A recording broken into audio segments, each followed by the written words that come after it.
രചന ഗംഗോത്രി. ഭാഗം 98. റാവുത്തർ ഒന്നും മിണ്ടാതെ കിടക്കുകയാണ്. എങ്ങനെയെങ്കിലും ഒന്ന് മരിച്ചാൽ മതിയെന്ന് മാത്രമേ അയാൾക്കുള്ളൂ. അവിടെ സംഭവിക്കുന്നതിനെപ്പറ്റി ഒന്നും അയാൾ അറിയുന്നതായി പോലും ഭാവിച്ചില്ല. മോഹനൻ അയാളെ തന്നെ ഉറ്റുനോക്കിക്കൊണ്ടിരുന്നു. അയാൾ ഒന്നും സംസാരിച്ചില്ല. അല്ലെങ്കിൽ സംസാരിക്കാൻ ഭയമായിരുന്നിരിക്കണം. മുറിവുകളിൽ നിന്ന് രക്തം ഒലിക്കുന്നുണ്ട്. അവിടെയുള്ള ദിവസങ്ങൾ അയാളെ ഓരോന്ന് ചിന്തിപ്പിക്കുന്നുണ്ട്. ചെയ്ത തെറ്റുകൾ ഓർത്ത് അയാൾ പശ്ചാത്താപിക്കുന്നുണ്ട് എന്ന് ചിലപ്പോൾ തോന്നും.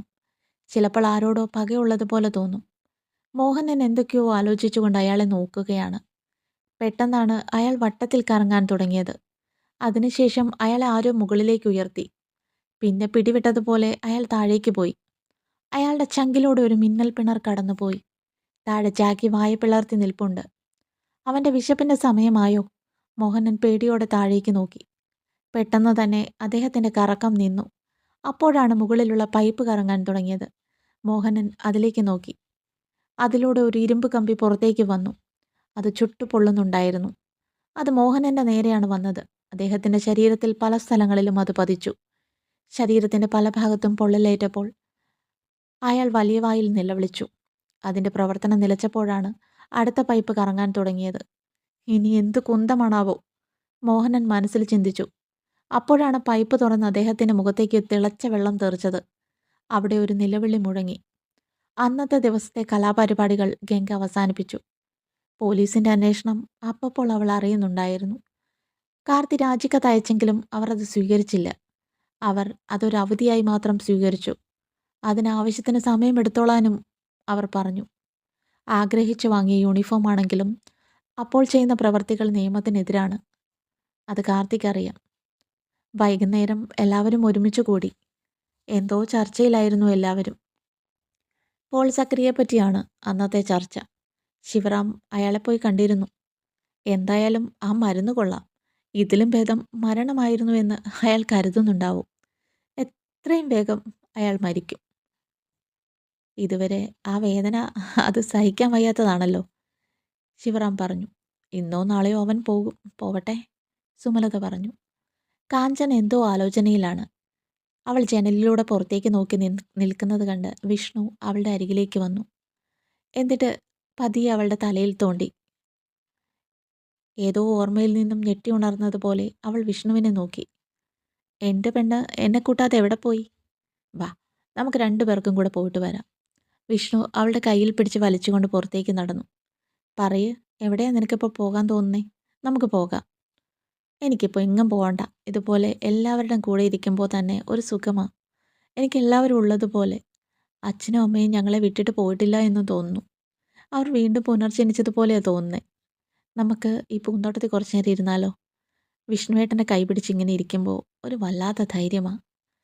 എല്ലാ പ്രശ്നങ്ങളും അവസാനിച്ച് എല്ലാവർക്കും സമാധാനത്തോടെയുള്ളൊരു ജീവിതം വേണം. കാവ്യയെയും കാവേരിയെയും നമുക്ക് കരുത്തുള്ള ആരുടെയെങ്കിലും കൈകളിൽ ഏൽപ്പിക്കണം. അത് കഴിയുമ്പോൾ അച്ഛനും അമ്മയ്ക്കും ഒപ്പം നമുക്കൊരു യാത്ര പോകണം. കുറേ അമ്പലങ്ങൾ പോവാനുണ്ട്. അത് കഴിയുമ്പോൾ എനിക്കൊരു കുഞ്ഞു വിഷ്ണുവിനെ വേണം. കാഞ്ചന അല്പം നാണത്തോടെ പറഞ്ഞു. അതുപോരാ, എനിക്ക് കുഞ്ഞു കാഞ്ചനയെ വേണം. എന്നിട്ട് അവരെ തോളിലേറ്റി നടക്കണം. അങ്ങനെ അങ്ങനെ എനിക്കുമുണ്ടടി കാന്താരി ഒരുപാട് മോഹങ്ങൾ, വിഷ്ണു അവളെ ചേർത്ത് പിടിച്ചുകൊണ്ട് പറഞ്ഞു. അവർ സംസാരിച്ചു കൊണ്ടിരുന്നപ്പോഴാണ് സുമിത്ര അങ്ങോട്ട് വന്നത്. ഒരു കട്ടുറുമ്പ് അങ്ങോട്ട് വന്നോട്ടെ. ആൻറ്റി, അതെങ്ങനെയാ ആൻറ്റി ഞങ്ങൾക്ക് കട്ടുറുമ്പാവുന്നേ?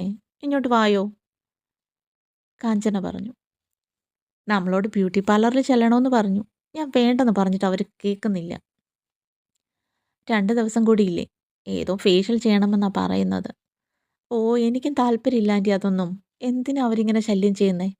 നമുക്ക് ഗംഗയോട് പറയാം, അവൾ വിളിച്ചു പറഞ്ഞോളും. കല്യാണത്തിന് ചെറിയ തോതിൽ എന്തെങ്കിലും മേക്കപ്പ് ചെയ്തോട്ടെ. അല്ലാതെ അതിന് മുമ്പുള്ള ഫേഷ്യൽ അതൊന്നും വേണ്ട. വെറുതെ ശല്യം, കാഞ്ചന പറഞ്ഞു.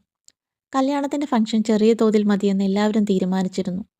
പാലായിലെ പ്രധാനപ്പെട്ട ഒരു സ്റ്റിച്ചിങ് സെൻറ്ററിൽ നിന്ന് 2 പേർ വന്ന് എല്ലാവരുടെയും അളവെടുത്ത് അവർക്ക് വേണ്ട വസ്ത്രങ്ങൾ തയ്ച്ചു കൊണ്ട് വന്നിരുന്നു. വില്ലയിലേക്ക് 2 ജോലിക്കാരെ പറഞ്ഞയച്ചു. വിഷ്ണുവിൻ്റെയും കാഞ്ചനയുടെയും കല്യാണത്തിന് ശേഷം അങ്ങോട്ട് പോകാമെന്ന് തീരുമാനിച്ചു. അതുകൊണ്ട് തന്നെ ജോലിക്കാർ എല്ലാ ദിവസവും പോയി വീട് വൃത്തിയാക്കിയിടും. പിറ്റേ ദിവസം രാവിലെ ശിവറാമാണ് ആദ്യം എഴുന്നേറ്റത്. സെക്യൂരിറ്റി പത്രമെടുത്ത് സിറ്റൗട്ടിൽ വെച്ചിട്ടുണ്ടായിരുന്നു. പത്രം തുറന്നു നോക്കിയപ്പോഴാണ് അതിൽ പോൾ സക്കറിയയുടെ മരണവാർത്ത കണ്ടത്. അപ്പോൾ അയാൾ ഇന്നലെ രാത്രി മരിച്ചു കാണും. അപ്പോൾ തന്നെ ആ വാർത്ത എല്ലാവരോടും പറയണമെന്ന് അദ്ദേഹത്തിന് തോന്നി. പക്ഷെ ആരെയും വിളിക്കാൻ പോയില്ല. ഓരോരോ കാരണങ്ങൾ കൊണ്ട് എല്ലാവരും ഉറങ്ങിയിട്ട് തന്നെ ദിവസങ്ങളായി. വെളുപ്പിനെ ആകുമ്പോഴാണ് എല്ലാവരും ഒന്ന് ഉറങ്ങുന്നത്. എന്തായാലും നന്നായി ഉറങ്ങട്ടെ, ശിവറാം മനസ്സിൽ വിചാരിച്ചു. അപ്പോഴാണ് കത്രീന അങ്ങോട്ട് വന്നത്. ആഹാ, അമ്മ ഉണർന്നോ? അയാൾ പോയി. ഇന്നലെ രാത്രിയിലായിരുന്നു. ഇന്നത്തെ പത്രത്തിലുണ്ട്. ശിവറാം പത്രമെടുത്ത് അമ്മയുടെ നേരെ നീട്ടി. അപ്പോഴാണ് മുറ്റത്തുകൂടി ഒരാൾ നടന്നു വരുന്നത് കത്രീന കണ്ടത്. അവരെ കണ്ടപ്പോൾ കത്രീനയുടെ മുഖം വലിഞ്ഞു മുറുകി. അത് കണ്ടുകൊണ്ടാണ് ശിവറാം അങ്ങോട്ട് നോക്കിയത്. അംബിക, ശിവറാം യാന്ത്രികമായി പറഞ്ഞു. നന്നേ ക്ഷീണിച്ച ഒരു രൂപം, കണ്ണിന് ചുറ്റുമുള്ള കറുത്ത പാട്. അവർ ഉറങ്ങിയിട്ട് ദിവസങ്ങളായി എന്ന് കത്രീനയ്ക്ക് മനസ്സിലായി. അംബിക അവരുടെ മുമ്പിൽ വന്ന് മുഖം കുനിച്ചു നിന്നു. എന്താ അംബികെ, നീ മുഖം കുനിച്ചു നിൽക്കുന്നത്? നീ എന്തെങ്കിലും തെറ്റ് ചെയ്തോ? അതൊക്കെ പോട്ടെ, ഇവിടെ 2 കല്യാണം നടക്കുന്ന വീടാണ്. നല്ല ജോലിയുണ്ട്. അതുകൊണ്ട് ജോലി ഉപേക്ഷിച്ച് പോയിട്ടും നിന്നെ തിരികെ വിളിച്ചത് നിനക്ക് ഈ ജോലിയുടെ ആവശ്യമൊന്നുമില്ല എന്ന് ഞങ്ങൾക്ക് നന്നായിട്ടറിയാം.